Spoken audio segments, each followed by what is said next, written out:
Hello students, welcome back to my YouTube channel Mathematical Lens by Namita.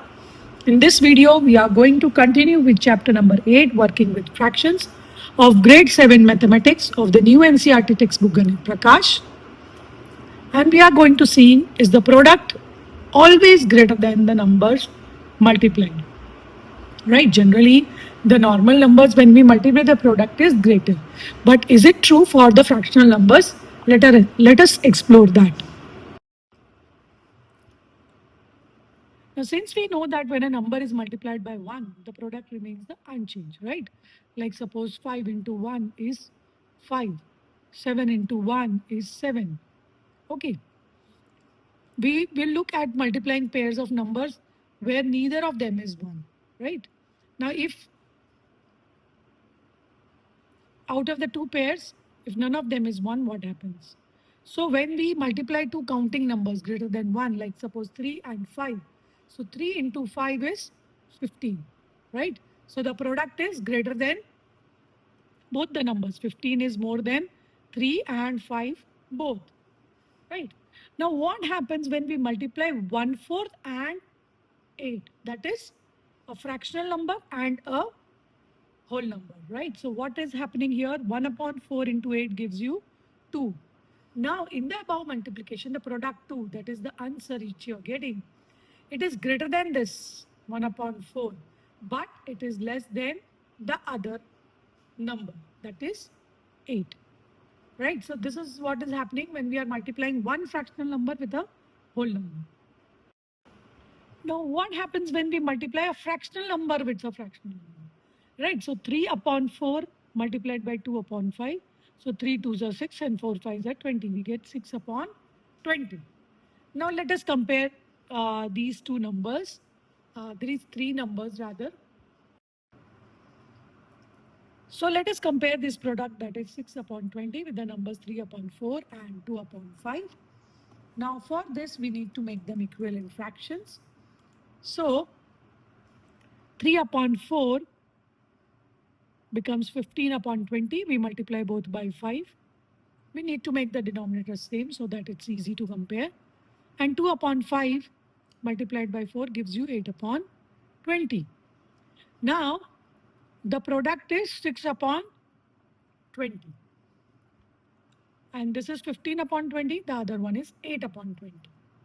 So from this we can see that the product is less than both the numbers, right? Both the numbers, that is these two numbers, right? So compared to these two numbers, 6 upon 20 is less. When do you think the product is greater than both the numbers?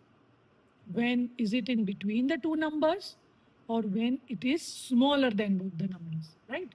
So here a hint is given that the relationship between the product and the numbers multiplied depends on whether they are between 0 and 1 or they are greater than 1. Okay, that is important to see. So take different pairs of numbers and observe their product. So here we are especially talking about the fractional numbers. Fraction with whole or fraction with fraction. Here we are not talking about integers. Okay. So let us see some cases, situations which are given over here. Examples are given in this table. Right. So if we see situation 1, both the numbers are greater than 1. How do we know that? 4 is of course greater than 1. And if it is an improper fraction, 4 upon 3, that is also greater than 1. So when we multiply, we get 16 upon 3.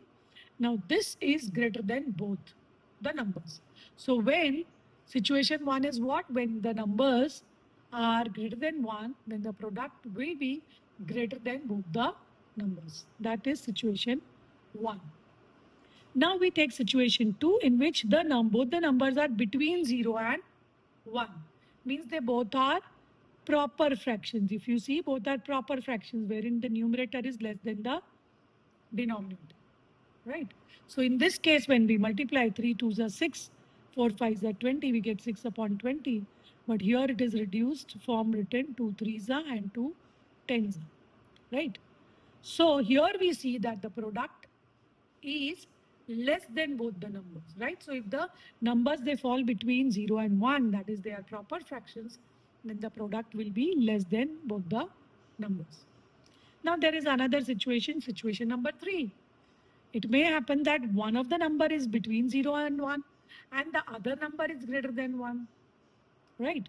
Like suppose 3 upon 4, this is a proper fraction. This is between 0 and 1 and 5 is greater than 1. When we multiply this, what happens? The product, that is 15 upon 4, right? Now this is less than the number greater than 1 and greater than the number between 0 and 1. So what is happening here? 3 upon 4, it is less than 15 upon 4 and this 15 upon 4 is less than 5, right? Because this is a proper fraction, 3 upon 4. If we write this 15 upon 4, 4 3s are 12. So this is 3 whole. So naturally this is less than 5, right? So it will be greater than one number and less than the other number, right? That is less than the whole part. Okay, greater than the proper fraction. So these are the 3 situations. What can you conclude about the relationship between the numbers multiplied and the product? Fill in the blanks. Right. So the 3 examples which we have taken, you can create more examples and compare the conclusion which we have given.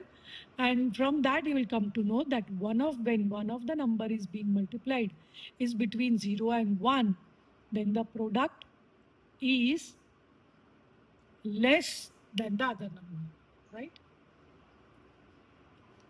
And second one is when one of the number being multiplied is greater than 1, then the product is greater than the other number, right? This is what we conclude. Order of multiplication. Now we know that half into 1 upon 4 is equal to 1 upon 8. 1 ones are 1 and 2 fours are 8, right? This is depicted here through a diagram, right? So here this is half and this is 1 upon 4. Now if we take 1 upon 4, 2 rows and 4 columns, then what happens? So now what? 1 upon 4 into 1 upon 2. So that is also 1 upon 8, right? So like in the case of integers, if we multiply 3 into 5, that is also 15 and 5 into 3 is also 15. Same is the case in the case of fractional numbers. So in general, the area of a rectangle remains the same even if the length and breadth are interchanged, right? So the order of multiplication does not matter. So A upon B into C upon D is equal to C into D, C upon D into A upon B, right?